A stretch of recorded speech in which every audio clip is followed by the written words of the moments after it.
recording. Grace and peace, ladies and gentlemen. I hope you're having a magnanimous day. It is your girl, Yamie, aka YamzBsayin, and you are now tuned into Can I Be Honest? So now, continuing in the conversation that we have been having about authors that you should know, under the umbrella of the Evie, I always say Evie. I balance between saying Evie and Evie and Evie, Danny books. I present to you an author who is going to talk her talk about who she is, and she goes by Latrisa Pugh of Pugh Financial Coaching. Welcome, Latrisa. Thank you so much. I love that enthusiastic introduction. I appreciate it. Do you have like a nickname or something that we can go by or something like that? Actually, most of my friends call me Tree, so that's fine. That's like definitely tree okay. And a branch and a yeah. You know why? Because you talk about money and you are the tree of knowledge. And I see it. I see the connection. Actually it's crazy. Like the way that nickname came about was out of pure frustration. I'm serious. So I marched in band. I graduated from University of Alabama, but I marched in the band. Yes. This whole conversation is over. Really? I am a gator, okay? It's fine though. It's fine. Like it is. It really is, because we're all a part of the human race and part of the body of Christ. So it's all great. So yeah, so it's fine. But no, when I was going through my audition, my section leaders at the time, they were butchering my name. Like it was horrible. It was pretty bad. And generally speaking, I don't care about the pronunciation of my name, but I was really nervous about auditioning for the band. It's 400-piece band. You don't know if you're going to make it or not. Yeah. And then I said, just call me Tree. Like it was that dry. And they said, are you sure? I was like, I'm positive. Just call me Tree. So that's how the nickname Tree came about. Yes. Well, Tree. Yes. I'm so excited to have you here with us today. And so one of the things that I love to do specifically for women who get on my podcast is have them talk their talk.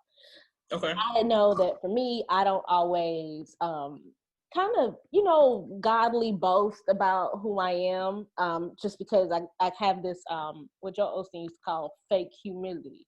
So I'll say less about myself as opposed to saying more, just because, you don't want people to feel kind of whatever. But nah, not today.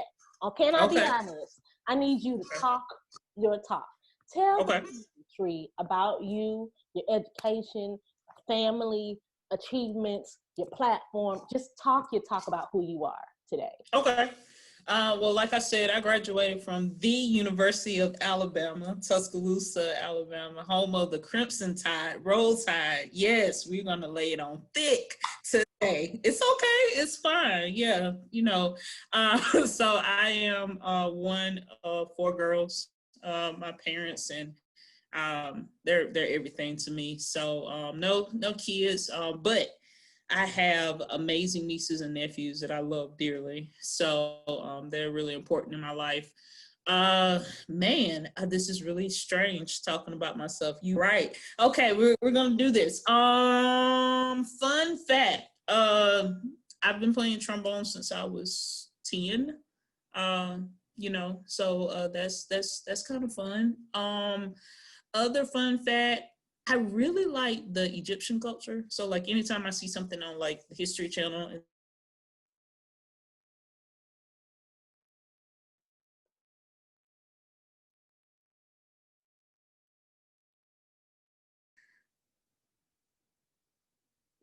Dorian, I think that's how you say his name.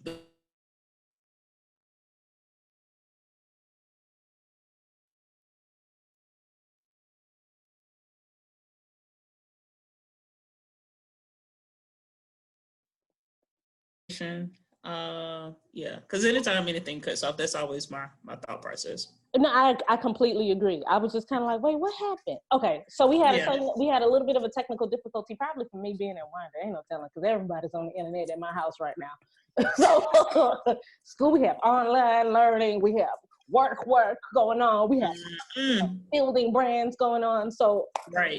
That being said, finish your thought again about your like on Egyptian culture.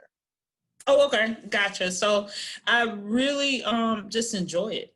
Just in general, like learning the history, and I'm always amazed by the advancement of technology that they had then. I was watching one more recently, and this is definitely random, where they were talking about how they were able to, one of the mummies that they found had a prosthetic toe. Oh, wow. Yeah, so I was just like, man, like that's crazy. I didn't even know they knew how to do prosthetics back then. So yeah, so culture has always been very appealing to me. So. I like that about you, because my husband likes to joke about how I love watching the History Channel, but I love history. You know what I'm saying? Mm-hmm. I love to know the kind of beginning of a thing that led to where we are. So like even you saying something about how the prosthetic toe, like we would have thought that was a modernized, technology, and the Egyptians had it like way back when. Right. Yeah. That's definitely something very random about me. Let's see. Achievements. I have like a lot of like academic awards. Come on, academic awards. Let's hear about them. Oh, okay. This is wow. You're really throwing me off. Right. Okay. All right. So I was salutatorian in my high school class. Yes. Yes, and I won the John Philip Sousa Award. It's like the highest band award that you can get in high school. So that I was section leader in band one year, so that was pretty cool. Let's see. Man, you got me, because it's hard to talk about yourself, really. It really is. Right.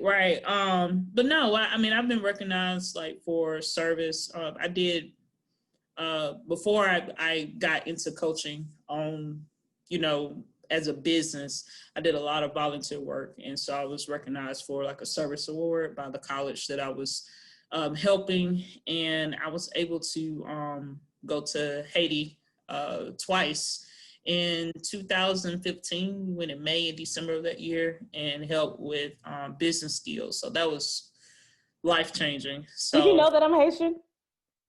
I think I did. Yes. That is super dope. I love. Listen, when you start to talking about Haiti, you become my people. You know what I'm saying? Okay. Talking good, because like, I tell people all the time. I was like, and this is part of my boasting.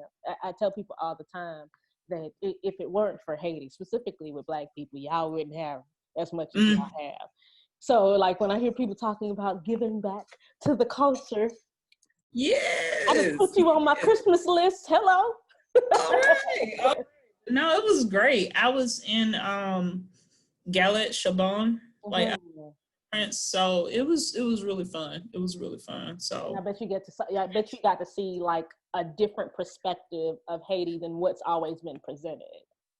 Extremely different perspective, but but the people were amazing. Like the culture, it was really and I don't want to say difficult, because that's probably the wrong word, but when you go into someone else's culture, trying to explain to them 2 + 2 is different. Like I know that's probably like a very simple thing, but it really is different trying to explain what we as Americans think to be very simple concepts to them, so like you had to find out what is the reason, what's going to help them to focus. And the one thing I know about Haitians is, above everything, family is everything, and they want to take care of their family. And if it's going to help them to take care of their family, you have their attention. And so that was like the barrier that when we went down the first time, that we really didn't understand about the culture.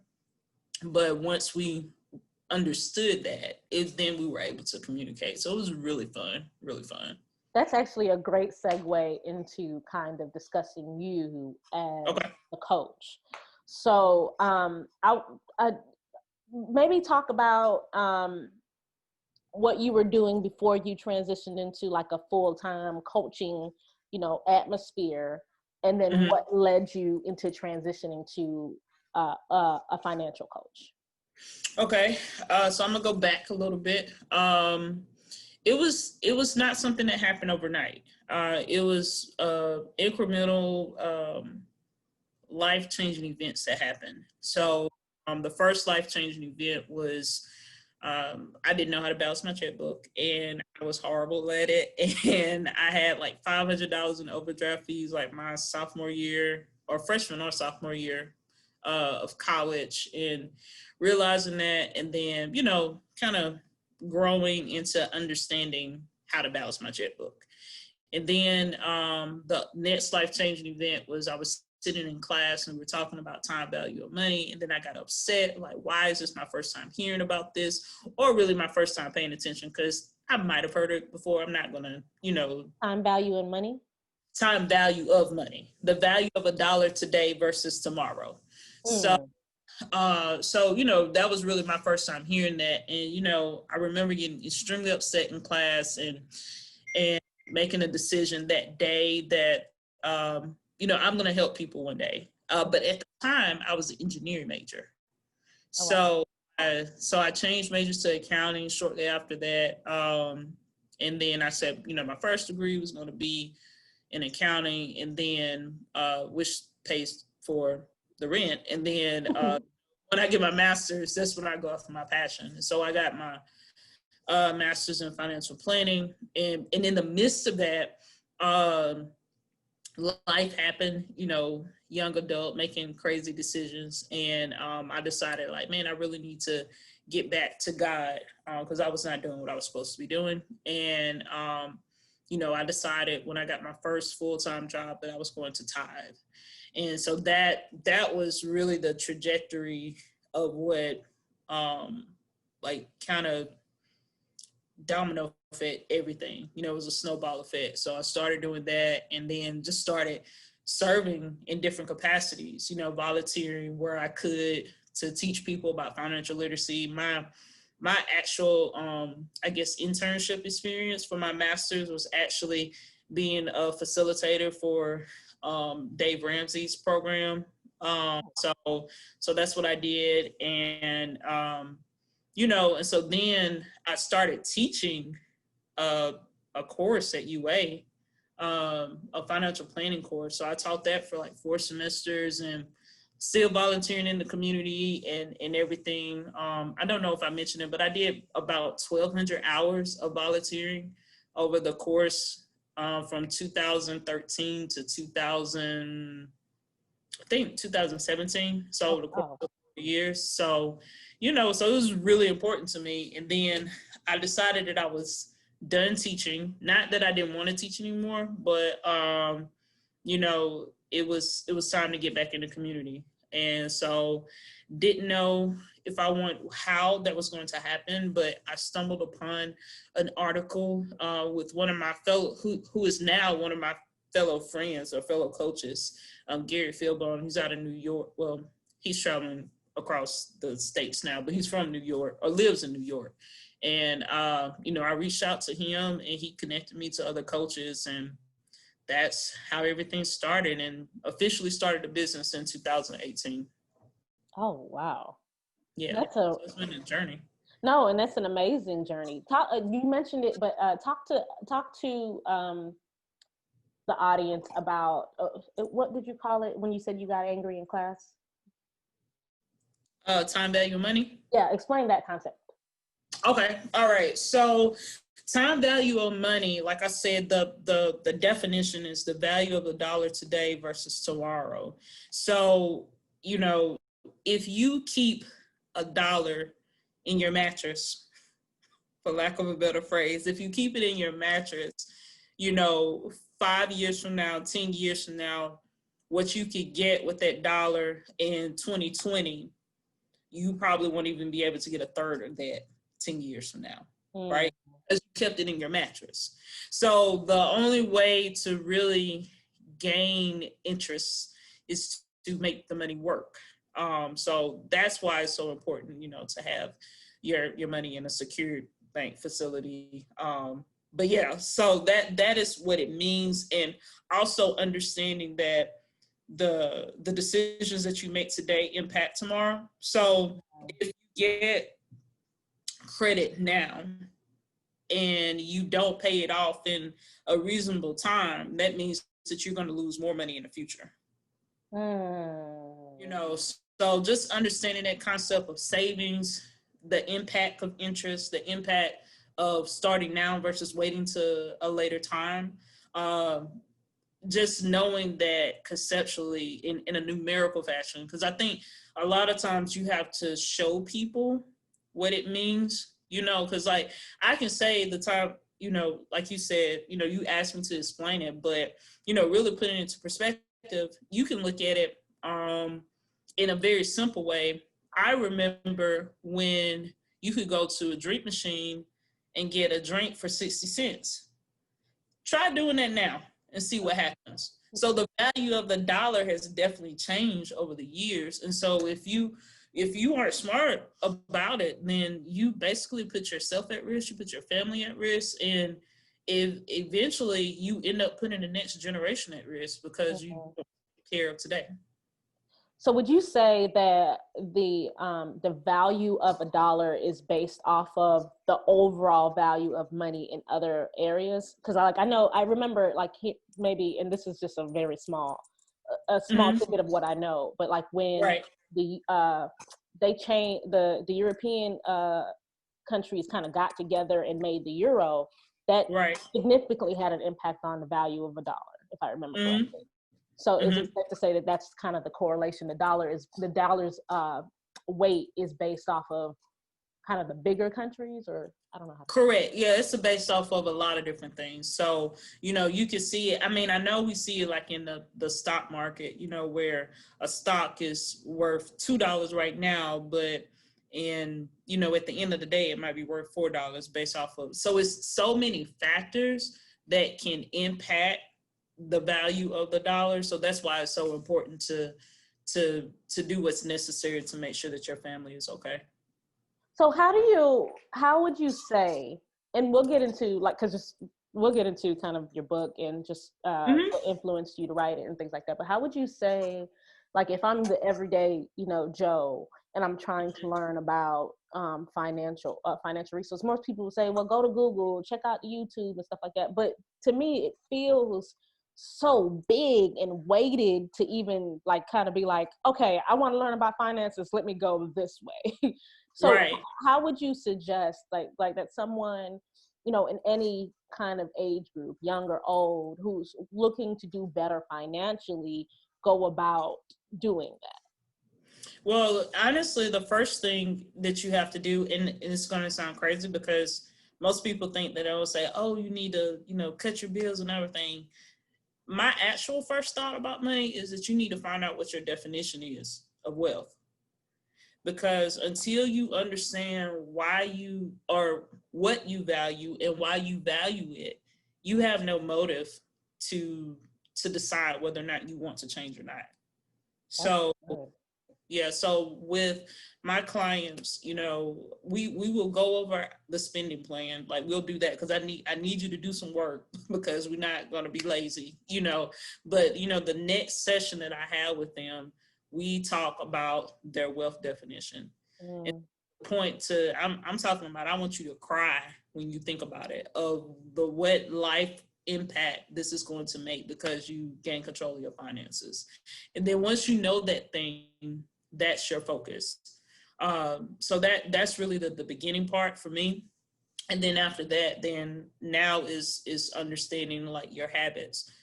So I would always challenge them to start writing down their expenses and categorizing them over a 2-week period, because it really doesn't take long, because I can look at someone's bank account and tell them what they value, just by looking at how they swipe their card.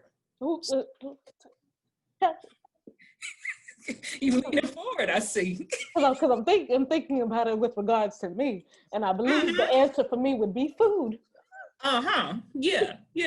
So Your girl don't like to spend no money. Like I don't personally. I do not. I am cheap. I am. I'm not frugal. I am cheap. Okay. Like on the laundry, like in the lineage of my family, when they think about me, and I believe that I am destined to be wealthy. But I promise to you, I would still live like I have $12 in my pocket, just because I'm cheap. But when it comes to food, like if my husband today pulls me to the side and be like, we don't want to cook because I'm lazy. I'm not lazy. I'm tired. You know what I'm saying? I understand. I'm doing work, doing podcasts, trying to build a brand and stuff like that. If he says, listen, instead of cooking, why don't you just go ahead to the store? I'm gonna be like, well, because then we would get it instantly. We would just go and make an order. By the time we got it, we would have food in our stomach and everything would be satisfied. We would be less richer, but we would have food. Oh my God. Yeah. I felt all of that. You were very passionate about that. So I already know. Yes. So understanding where you value your money, so just understanding that, and then now let's peel that back, and then let's break that down, and not saying, because I do believe that you can enjoy while you're on a budget. It's just that you have to plan for it. So so just changing the mindset that it's not there. Having a plan is not there to constrict you. Is basically to help you so you have less stress. That's good that you said that, because that's exactly how I feel. I feel like anytime, because again, I'm cheap. So it's not like I intentionally go out trying to buy stuff. I'm not out here trying to, I know you seem a little dangly ears, but a lot of times people just be buying stuff for me. Like I'm not the one to spend my money on nothing. But at the same token, when I want it, I want to be able to be like, you know what? Exactly. But that's also because I'm cheap, and I expect that the stewardship with which I, under the mattress money I have should remain, and then should produce. Okay. I think you understand what I'm saying. Yes, I knew it wasn't an indictment on me, but as you were talking, I was just kind of like, well, let me explain. Which means that I felt like I felt indicted. I felt convicted. That's good. I appreciate that. I have to go ahead and book a whole session with you just to go ahead and get my life together. You know what? No, never mind. We already know. You don't got to look at my bank account. You know what I want. I want food. Well, that's fine. You can have food, but you still need a plan for it. Oh, I know. I'm serious. I know, sis. And then when the money's gone, you can't. I know. Just.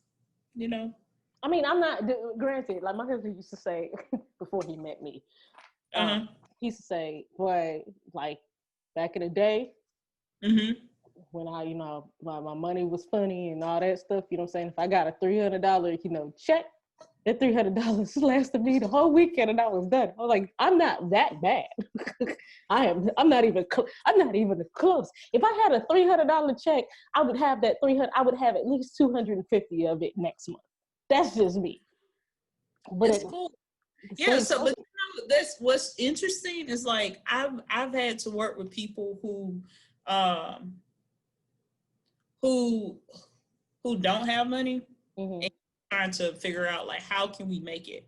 And then on the other end of the spectrum, I've had to work with people who are now making money and they don't know what to do with it. So it's almost like you're learning how to respond to prosperity. Girl, that'll be me all the way. Yeah, how do you operate in that now? So just really like shifting, because it's more than just dollars and cents. So it's really like a mindset shift of what type of life do I want to live, and understanding that, you know what, I might have to spend a few dollars to live this life I keep talking about. Now that's gonna be the other end of the journey, because like currently I tell people that last year we became debt free, and by debt free we still I still owe on my house and my student loans, but my student loans and my mortgage they don't count. So I don't count them. That's awesome. That's congratulations. Thank you so much. Thank you so much. But at the same token, I will be that person who will, like, I'd I be like, see it. so struggle. It's okay though. It's fine. It's fine. Let's get off of me, okay? Let's talk about you again. So, describe the road to authorship for you. What influenced your decision to take all of your knowledge that you have been sharing via teaching or in conversation through volunteer work and put that in a book, and tell the people the name of your book as well? Okay. Actually, I didn't really enjoy writing. I just want to put that disclaimer out there. English was not my favorite subject in school. At all. I didn't really start reading until I was an adult. I just want to give everybody an idea that anybody can write a book. You too. Yes. But no, it was actually a conversation with my cousin. And because I wasn't even really thinking about it. And with the conversation with her, she was like, you should write a book. And she was like, you have a story to tell.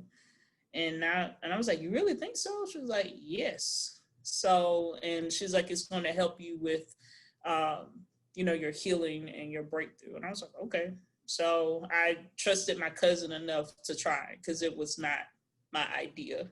So that was basically the influence. And I ended up calling Every Dating Books and talking to her about the process. And she I gave her the idea of a devotional because I had just finished writing. I had just finished reading a book. I can't even remember.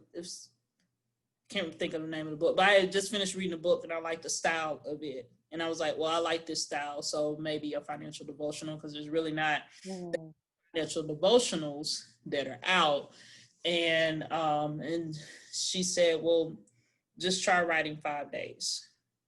Or it might have been 3, I don't know. But that night I started writing, and that the rest is history, as they say. I think I went on a writing marathon. I basically, I would either do the outline or I would write a devotional, and I probably wrote for like 30 days consecutively, like 15 minutes a day. Oh, that's good. That's good for a non-writer, a non-English desirer. I know, right? So that was in September. Actually, yeah, September that process started. And then I took a little break and I just didn't work on it. But then then something happened in my personal life and I was like, man, I gotta finish this. And so then that's when I did the marathon, and I just grinded the book out. I was like, I'm not stopping until it's complete. So every day I wrote until it was done. I'm gonna put on my Oprah hat. Okay. Because at this point you've kind of mentioned it twice. A breakthrough of some sort. Is that something that you feel comfortable sharing with the breakthrough that your cousin mentioned that might happen as a result of your writing? Well, I mean, a lot of it was just working through my own personal flaws with finances and working to forgiving myself for the decisions that I made. Ooh. Yeah. So, let me tell you why that's good. Okay. Because someone might look at you as you're an expert in this field, right? So someone might look at you and think, oh, well, she don't know what I'm going through. She don't have no perspective. How can she really help me? And this is why this Can I Be Honest series is really important, because we need, for those of us who have made poor decisions financially, and we need to know that we can actually we need tangible examples in some ways, for us to know that we too can kind of get over this and then become something different. Mm-hmm. So hearing you as a financial, consultant, a planner, just say that, I had made some really terrible decisions financially that had grave effects, but I was able to take my experience, put it in a book, and then just kind of, hey, don't do this, do this. Yeah. Exactly. Please learn from my bought lessons, and it's free. Well, I mean, you got to buy for the book, but it's a lot cheaper. It's a whole lot cheaper than going through those situations. So in the book, I have, I don't do it for every day, but I have different segments that says it's called Latrisas Truth, and so I tell a personal anecdote of something that I struggle with or something that I was successful at. Just telling my journey like that. That is my platform. Really, is just being honest about who I am, where I am, and where I'm going. So it's been a great ride. Tell us the name of the book again. Oh, I did not say the name. Finding Freedom in Finances, a 21-day devotional, and it is available on Amazon or also on my page. Are you posting this on YouTube as well? I will, and I'll also have I'll have in the show notes. Yes. I also have a link to all your stuff on Okay. show notes as well, like your link Great. tree and all of that. So Cool. that's absolutely amazing. So, answer this: why do you think your book is necessary?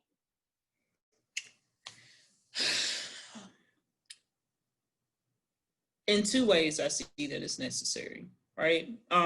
In one way, money is just such a taboo topic that nobody talk about, right? And the great thing that I love about this book is no one has to know your secrets while you're reading this book. Because usually, it might be like, if not necessarily saying like an AA meeting or anything, but if you go to like a seminar or something, everybody's going to assume that you have issues.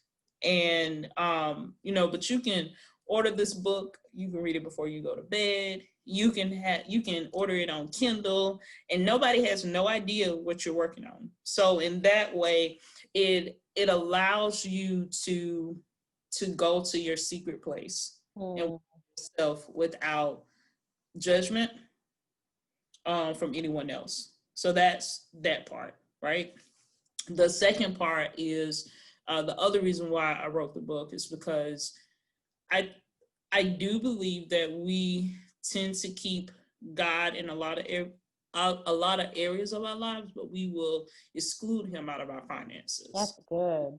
You want him to find you the husband, the wife, to get you the new job, to get the new car, the house, or whatever it is. But basic stewardship, people keep God out of that. And the crazy part is he has spent a lot of time talking about stewardship in the Bible. It might not come out in the American or whatever culture modern way, but he takes a lot of time to talk about it. And if anything, if you are a believer, you know that if God repeats something, then it's important. So repeat it, then we definitely need to take time to focus on that. So just giving it not a different spin, but my perspective of how God has worked on me in finances.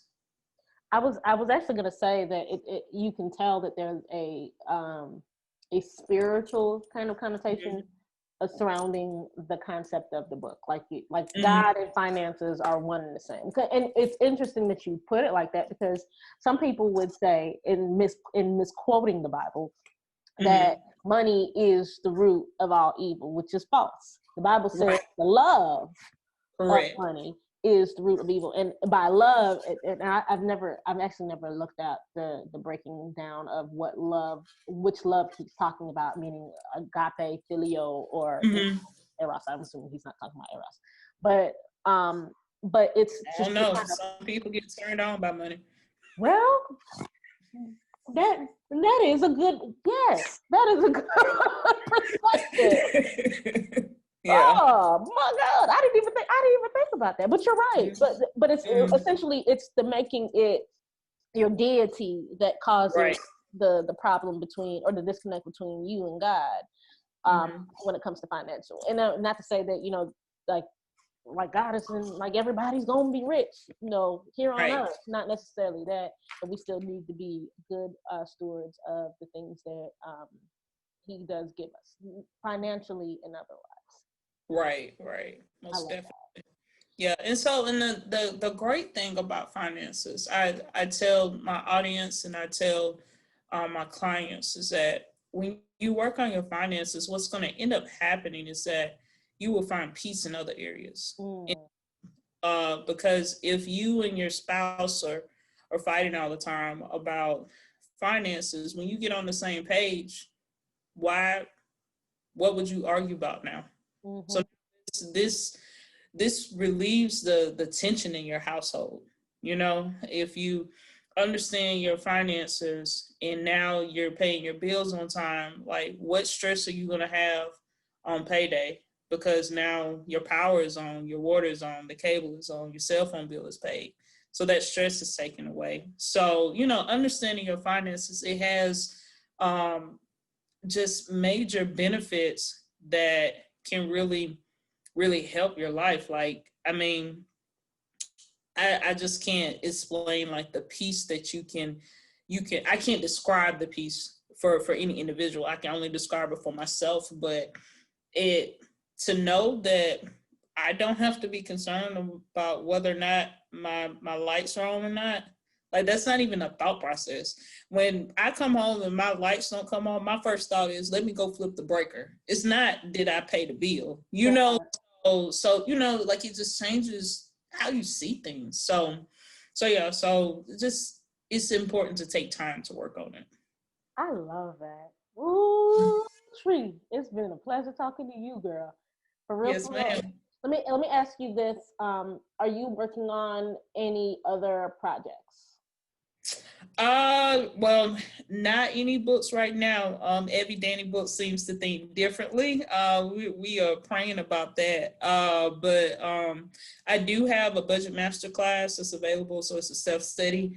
That's $47. And then, of course, you know, if anyone wants to sign up for coaching with me individually, they can definitely do that. Okay, and all of those resources will be available in the show notes, also on YouTube and otherwise. But in general, what is the best method or way for people to make contact with you? The best way, I don't know if there's a best way. There's a way. Probably, I mean, if you send me a message on Facebook or Instagram, that's probably what I can check quickly. So What's your IG? IG both is at Pugh FC, at Pugh FC. So yes. Well, I don't know about y'all, but this was important and influential to me. Yeah, that's because your girl out here trying to take it to the next level. If you You haven't better do that. already, man, come on, you better speak into my life. Yes, No, yes. I love this. I'm really excited about, you know, kind of what you're doing about to help us all kind of see in seeing finances differently. I really appreciate you. I really appreciate your investment into the community. I really appreciate your attention to this specific area, and I hope that God really enriches your life too, girl. Thank you, thank you. I really appreciate it. Thank you for having me on here. This is really fun. It's been a rough couple of months, so this is really nice to spend some time and enjoy your company. Yeah! Okay, let me go ahead and cut this. Oh, because then we can talk for real, for real. Okay.